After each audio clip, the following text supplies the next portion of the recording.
thing. So that. Oh boy! I noticed. Buckle up, everybody.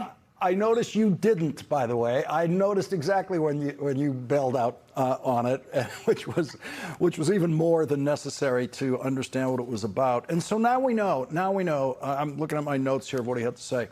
It was really a 25-minute, basically begging to pass a bill that Republican senators have said they will not vote. Tom Tillis today, Republican Senator Tom Tillis today, explained once again why he absolutely will not vote for what Donald Trump calls the SAVE Act and what Donald Trump basically did this speech for. He ended it with the, pass this bill moment. That was it. That was the whole thing was about, all the nonsense that he was spewing, which is already being ripped apart online and everywhere about these so-called new documents that he has, intelligence documents about this. But it was really, if he had told the truth to the networks, I just want to come on and push one piece of legislation, which is what the whole thing was about. Of course, the networks are going to say, no, that's not what we do. You have to just do that, the old-fashioned way of trying to convince people on the Hill to vote for your bill. And that's what it was about. All this nonsense about, oh, we have secret information we're going to reveal.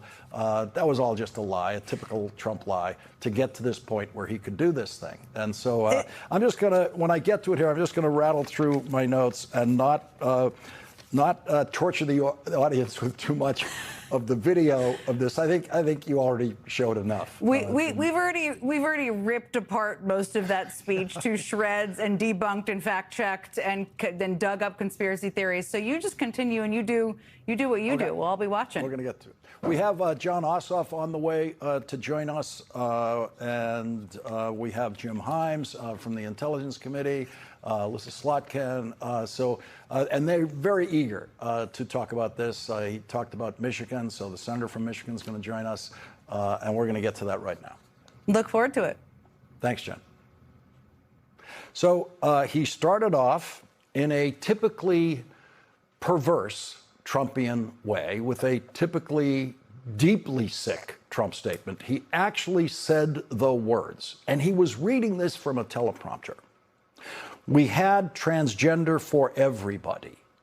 So I guess that was what, Donald Trump's way of coming out as transgender, because everybody means the guy who's saying it. But that's the sentence that was put in the teleprompter for him by the deeply sick people who work in the White House who pumped that stuff into his teleprompter. He was talking about the state of the world as he found it when he became president. And he said, we had transgender for everybody. That was right at the beginning of his speech.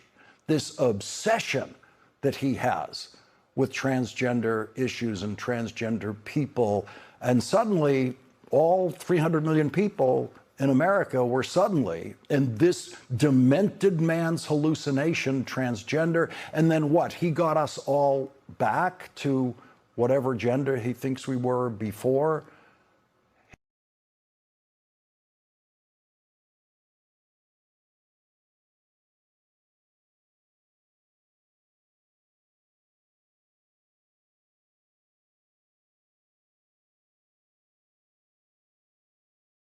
He got to be, it is so deeply sick.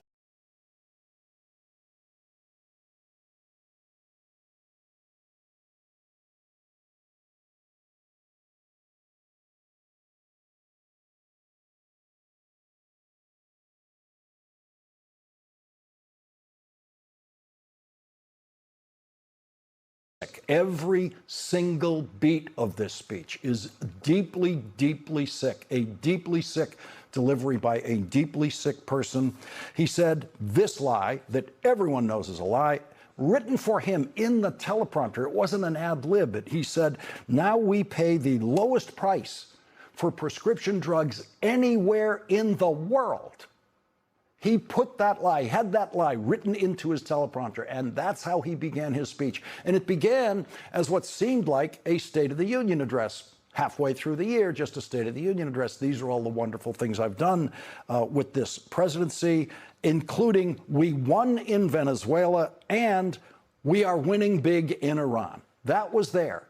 That was right there in the beginning of his presentation tonight, which was really, as I told Jen, about simply getting to the point where he could make his pitch for this bill that is never going to pass the United States Senate. And Republican senators have never passed the bill. And that's what he was out there doing tonight, talking repeatedly about what he called cheating and interference in our elections. And there is no American who has tried to cheat and interfere in our election in a bigger way than Donald Trump himself, who was indicted for it. He was indicted for his cheating and interference in Georgia. He was indicted for his cheating and interference in a federal indictment. That's who's up there giving this speech tonight about cheating and interference in our elections and talking about how foreign countries possess voter information, which by now everyone has already talked about, and as Jen covered in the last hour, is publicly available information. You don't have to hack anything to get that information. And it just goes on, talking about these documents, talking about a voter registration investigation in Michigan. We'll get Senator Slotkin's reaction to that, what he had to say about that. And it all came down to this moment of just trying to get to pass this bill of his that he wants to pass. And that's really what it was all about. It was an utterly ridiculous thing from start to finish. The networks who refused to cover it did exactly the right thing. And of course, they got their license, their broadcast licenses threatened tonight by Donald Trump for doing exactly the right thing in refusing to air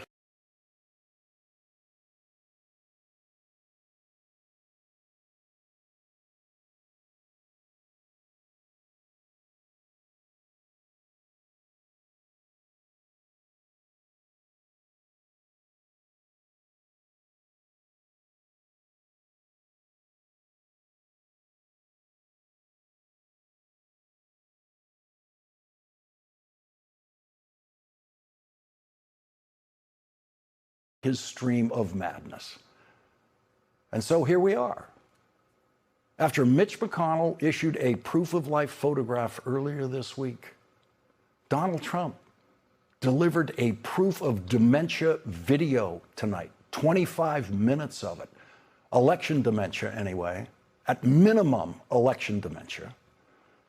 Because Donald Trump's pathological lying and screaming outright insanity on this subject year in and year out has become so easily predictable. Careful clinicians studying this patient, Trump, like Georgia Senator John Ossoff, were able to tell us 9 hours before the event what was going to happen tonight. Here's what's going to happen tonight. The world's most famous sore loser will deliver a primetime presidential sour grapes address to pursue his 6-year-old grievances about the 2020 election, while his war in the Middle East control and the cost of living continues to rise for Americans across the country. I expect the president to reheat debunked conspiracy theories about the repeatedly litigated and audited and confirmed 2020 presidential election in Georgia, an election that Donald Trump lost. And let me be very clear about this. If the president declares Georgia's elections illegitimate, or if the president declares Georgia's sitting United States senators illegitimate, he is declaring Georgia voters illegitimate.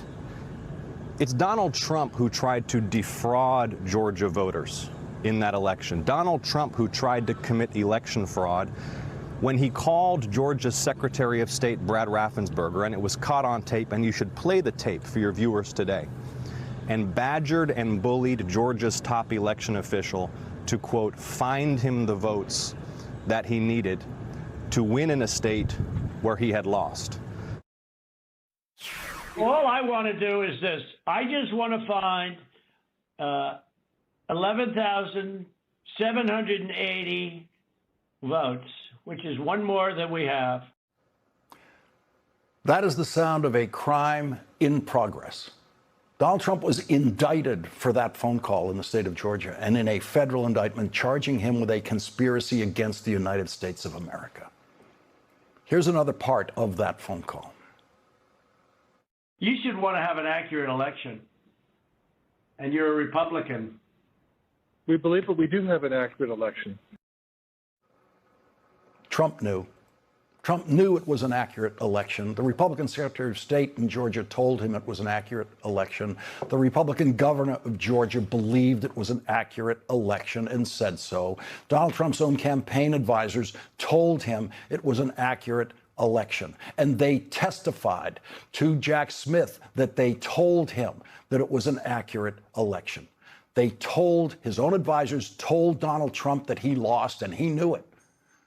But Donald Trump believes that his voters are the stupidest voters, not just in America, but in the world. And so Donald Trump has always believed that he can spend the rest of his life lying to his voters about anything.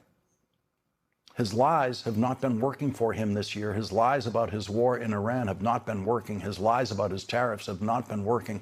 His lies about the cost of living and affordability have not been working. And how much he has made it much worse. Voters know that.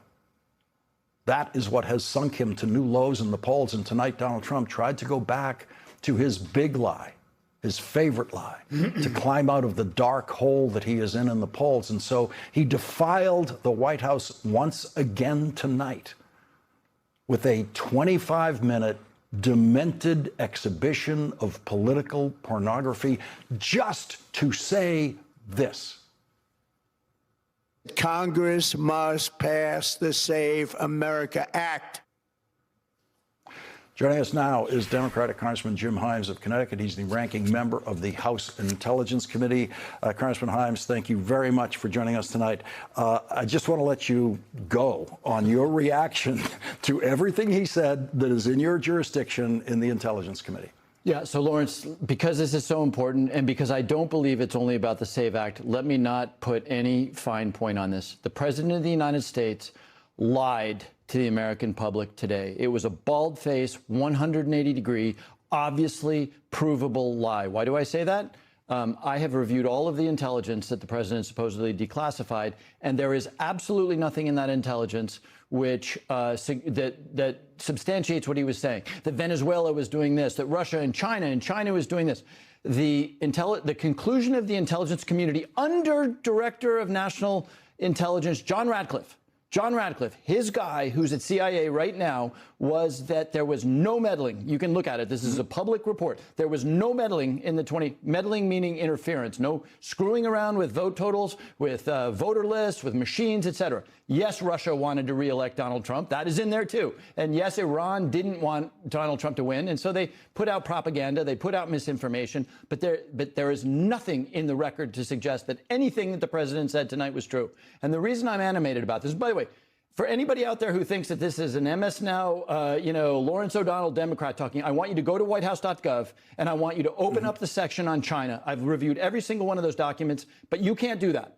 And the reason you can't do that, and do it right now, and you will see that every single one of those China documents is almost entirely redacted. It is black line after black line after black. You can't read anything. There's individual words. There's maybe 20 words in 30 documents.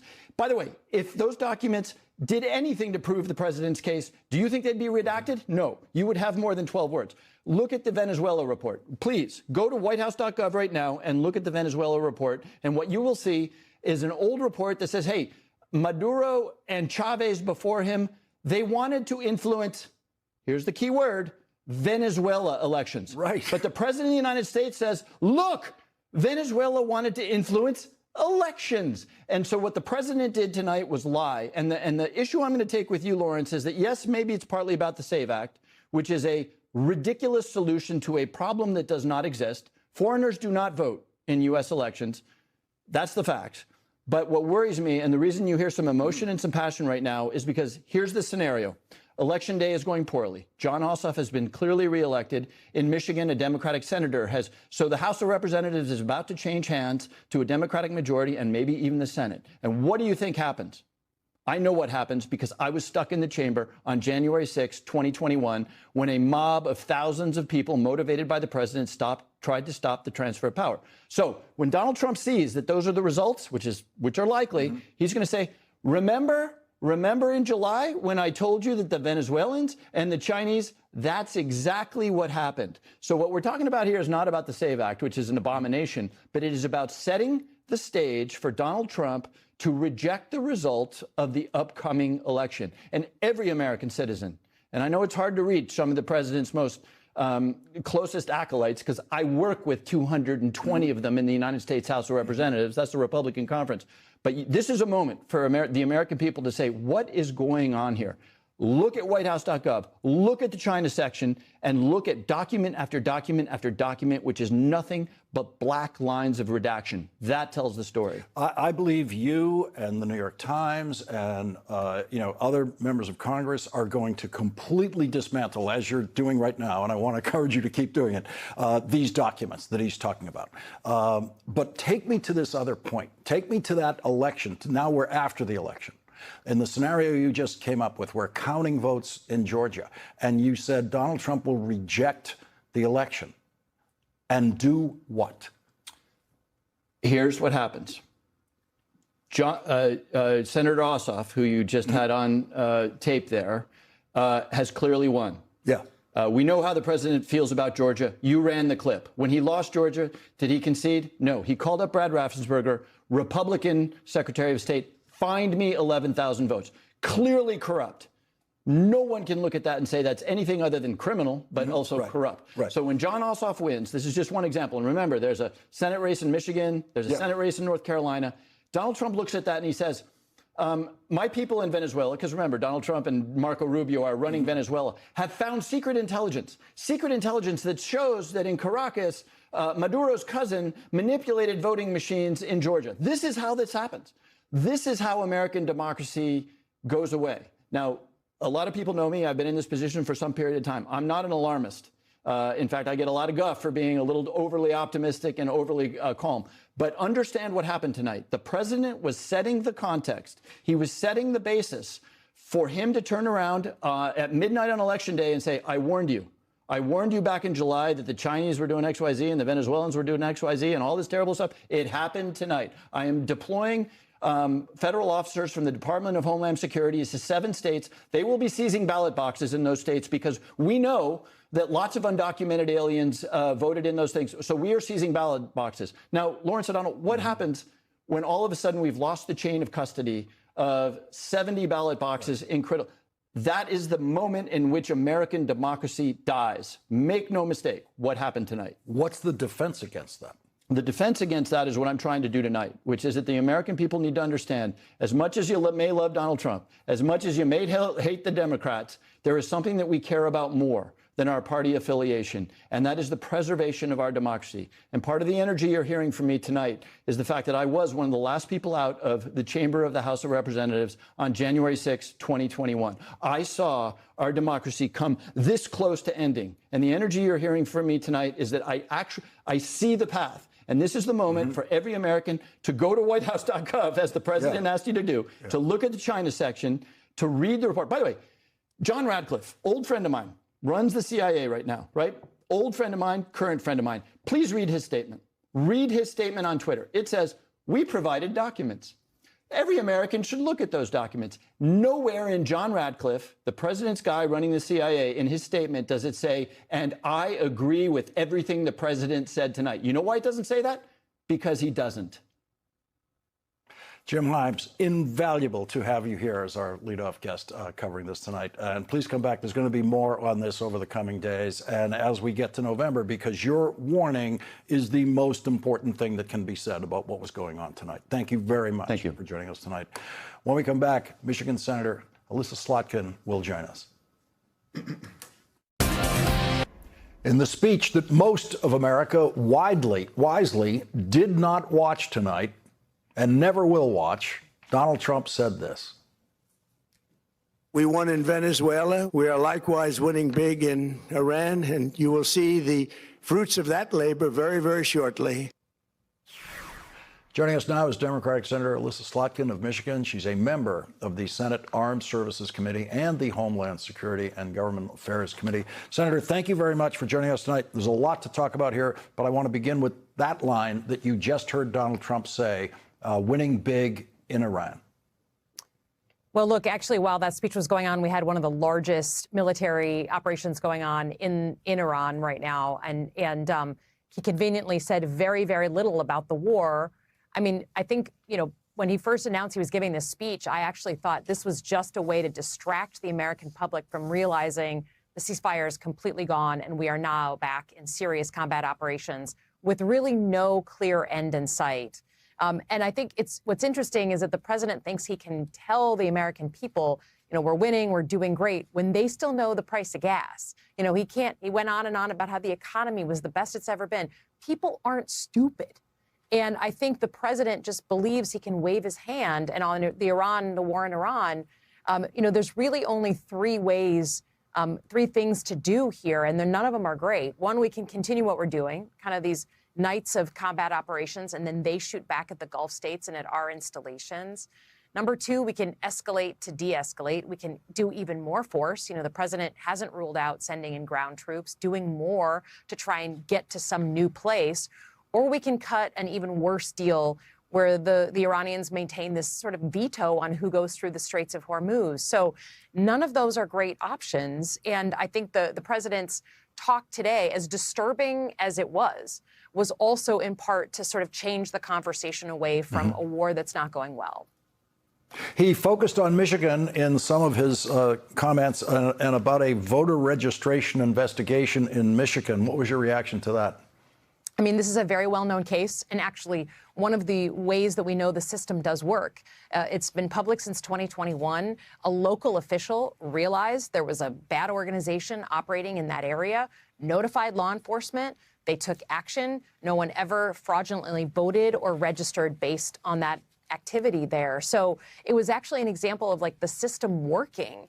The president has name-checked Michigan and Detroit a number of times just in the past 6 months.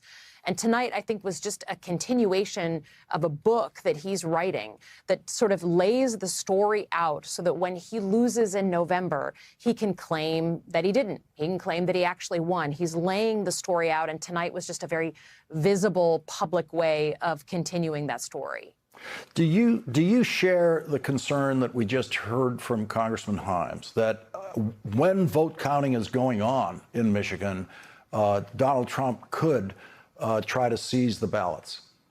Absolutely. I mean, I think I feel so seriously about this issue that we put out a bill, the No Troops at Our Polls Act, that literally says you cannot send uniformed military or federal law enforcement to touch our voting machines, our votes, or to take care of alleged security threats around our polls. The president refuses to rule out, as does his cabinet, sending in uniformed military. And you have to think through these scenarios, our voting machines, our votes, or to take care of alleged security threats around our polls. The president refuses to rule out, as does his cabinet, sending in uniformed military. And you have to think through these scenarios.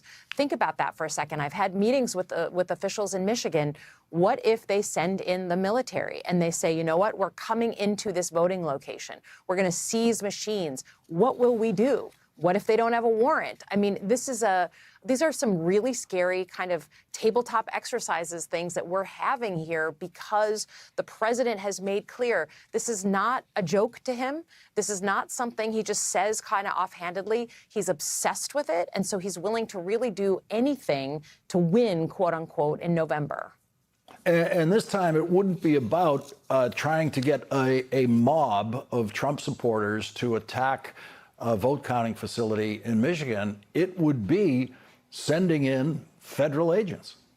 Well, look, I mean, he has already created, there's an authoritarian playbook that plays out whether you're here or in Europe or in former Soviet Union that people use. And one of the big things they do when they feel like they're going to lose, when they feel like they're in trouble, is they create security incidents. They create events where only they, the federal law enforcement, federal military, have to come in and solve that problem. So I've been asking over and over, like, do we actually see a credible threat to our polls, to our voting, our ballots, to our voting machines? And the president keeps regurgitating, like he did tonight, the same information we've had for many, many years, redacted, put out on these websites that just reinforce the same thing. There is not a threat that would require U.S. military or federal law enforcement to respond. So I think that we just need to be awake to the fact that what we heard tonight, what we saw in real time, was a paranoid president who was willing to do anything and use the bully pulpit to do anything he can to claim victory in November, whether he wins or not. Michigan Senator Elissa Slotkin, thank you very much for joining us on this important coverage tonight. Thank you. Thank you. And coming up, Georgia Senator Jon Ossoff joins us next.